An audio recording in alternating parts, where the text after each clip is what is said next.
Stoveleg Media, igniting conversation.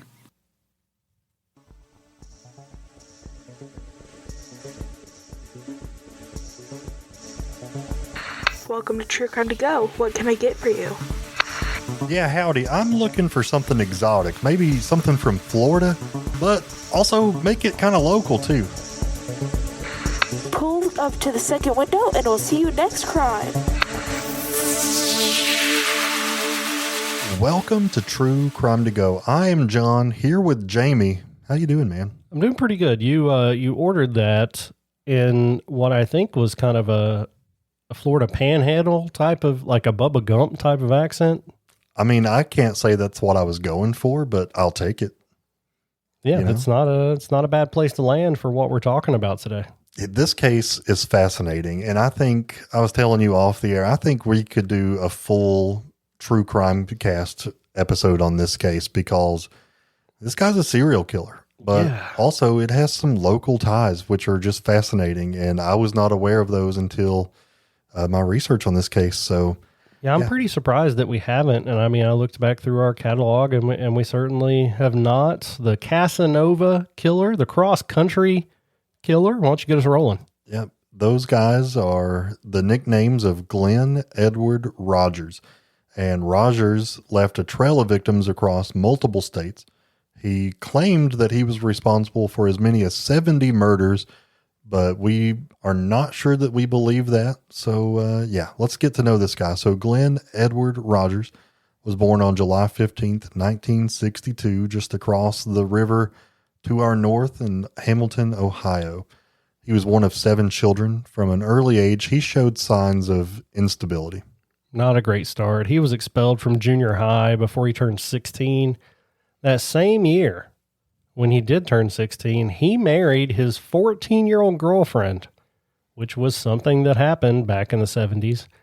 They had a child. This girl's name was Deborah Ann Nix. They had a child in 1981, but their marriage ended 2 short years after that she started complaining that Glen Rogers was abusing her. And marriages that start that young used to be much more common, and I think there's good reason they're not anymore. That's my kids' age. I cannot imagine my kids getting married and leaving the home. I mean, they're just, I don't know that they would survive. I mean, they wouldn't be able to feed themselves. But in 1993, Rogers was suspected in the murder of 71-year-old Mark Peters in Hamilton, Ohio.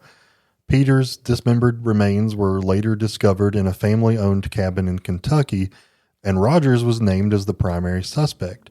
By 1995, his suspected murders stretched across the country, including cases in California, Mississippi, Florida, and Louisiana. He was on the radar of multiple state law enforcement agencies. Yeah, and you mentioned that Hamilton's it's part of Cincinnati, which essentially touches Kentucky. So having a cabin across the river is pretty understandable in that situation. The Cincinnati airport is in Kentucky. It is. There you go. That's your piece of knowledge from today. One of his most documented crimes happened in Tampa, Florida on November 5th of 1995. Rogers met 34-year-old Tina Marie Cribbs at a bar. She offered him a ride, saying that she'd be back in 15 minutes or so, but of course, she never came back. Her body was found 2 days later in a motel room that Rogers had rented under an alias. She had been stabbed to death and her car was missing, meaning that Rogers killed her and stole her car. So Rogers was arrested on November 13th, 1995. And Jamie, here's the local connection. This was after a high-speed pursuit, and it ended in Waco, Kentucky, which is just in the same county that we live in. And he was found driving Cribbs' stolen car. So he was convicted of first-degree murder, armed robbery, and grand theft auto in Florida in 1997, and he was sentenced to death.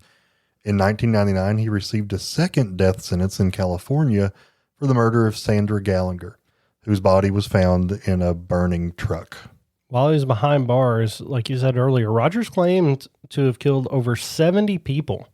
He later retracted several of those claims, but investigators still believe that he may be involved in more than we know about, and certainly more than he was charged for. One of the most controversial claims came when his own brother Clay alleged that Glenn confessed to the infamous 1994 murders of Nicole Brown Simpson and Ron Goldman. Authorities pretty readily dismissed this confession because they were pretty confident they had their man in O.J. Simpson.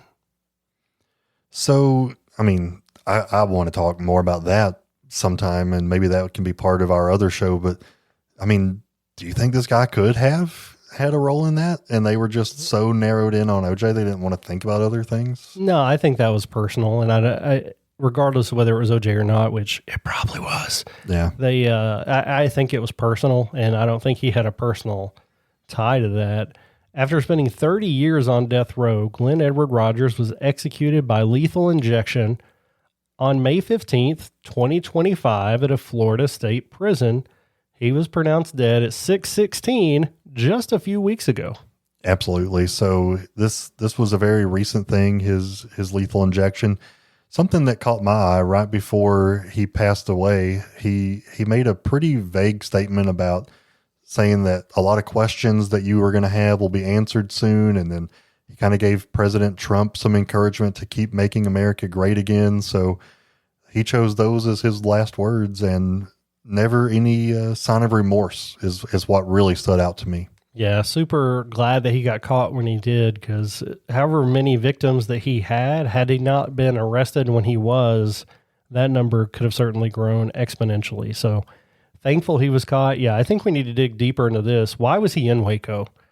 And neither you or I lived in this area yet at the time, but yeah, what was he doing here? And why did he claim OJ? What did he claim any other famous ones? So many questions. Yeah, there's a lot of questions I had in particular about his motives, and I think that really that's just speculation, but again, that could be a tease for a later show. Yep, Cincinnati Airport is in Kentucky, and now you learn something here in 10 minutes or less. Would you like crime with that?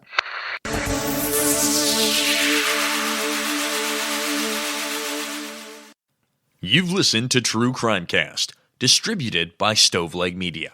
Check out stoveleg.com to find out more about your hosts and to find other podcasts to listen to. Stoveleg Media, igniting conversation.